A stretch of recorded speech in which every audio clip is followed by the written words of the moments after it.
Hey, welcome to A Bit of Truth. My name is Paul Height, and we're in a series on the life of Joseph, a devotional called 12 Steps Up. And every step is a test that God is revealing weaknesses so He can pour in His strength to help you reach your life purpose. And so today I want you to read Genesis 39, verse 11, all the way through to the end of Genesis chapter 40, verse 23. And today we're talking about the prison test. And the prison test is simply when you feel life is unfair and you're being passed by and God doesn't care, and people don't seem to care, nobody cares.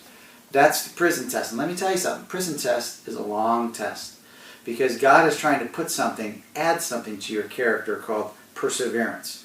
And so Joseph passes the purity test and he gets penalized for it and gets thrown in prison. And it's not fair. But I'll tell you something, just because you're a Christ follower doesn't mean life is fair. But God is always good. And God looks after Joseph in prison. And He arranges situations so that He interprets a baker and chief butler's dreams, and he gets promoted in the prison. But Joseph gets tired. He's getting tired of this test of perseverance. This prison test is really what it is. And he wants to get out of there. So when the chief butler gets out, he says, "Remember me, I was put here wrong. Get me out of here." He's trying to cheat on the test, and you can't do that. Because if you have a great life assignment, it requires great character formation. The greater the destiny, the greater the character to reach and stay where you're at. In fact, here's a great scripture in Romans 5 that says, "We glory in tribulation," or like the prison test, knowing that tribulation produces perseverance, and perseverance, character. You've got to have perseverance in your character. And whether it is something like Joseph, we think, well, perseverance, is that the same as patience? No, it's not. Patience is when you wait 30 days, or you wait 30 minutes, or you wait 30 seconds.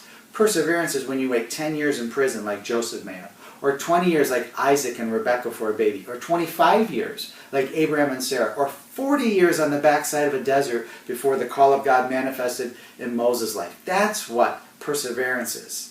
And God knows you've got to have it in your life in order to step up and fulfill that calling. And so I'll tell you, it's not easy because it's long and you want to get out of it, but you can't. And sometimes you just feel like it's not fair. Everyone gets promotions before me, gets jobs before me, they get the scholarships before me, they get the car before me, they get the spouse before me. God, this isn't right, but let me tell you something. We walk by faith, not by sight. 2 Corinthians 5:7. Don't focus on your feelings during the prison test. Greater is He that is in you than he that is in the world. Philippians 1:6, He who began a good work in you will perform it to the day of Jesus Christ. He has plans to prosper you and not to harm you, to give you hope in the future. Don't throw in the towel. Joseph didn't throw in the towel.